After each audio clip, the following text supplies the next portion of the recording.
Hai, saya Mr. Gu. Hari ini saya nak introduce satu kerusi Razor. Okay, Razor ni datang dengan 55mm heavy duty caster wheel, aluminium 5-spoke leg. Gas lift pula kita pakai chrome gas lift yang datang dengan Class 3, ada BIFMA SGS support. Dekat bawah pula kita ada dibalut dengan PU leather dengan nylon cover. Seat ni dia ada 5 locking point dengan satu adjustment saja. Tarik, unlock, tolak balik untuk lock, naik turun dengan satu everything in satu button.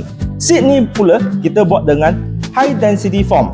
Duduk 10 tahun pun tak akan kemek. Yang paling penting untuk seat ni pula, dia datang dengan lubang dekat belakang sini untuk air dia keluar. So untuk PU leather masa duduk dia rasa lebih lembut.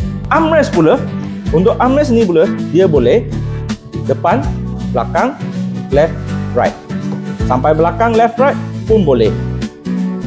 Dan dia boleh naik, turun. Dekat belakang ni pula, kita tutup dengan semua PU leather, full of PU leather. Sesuai letak dekat meeting room ataupun dijadikan director seat. Nak cuba apa perasaan duduk kerusi ni? Boleh datang South Island Furniture. SIF, your office furniture specialist.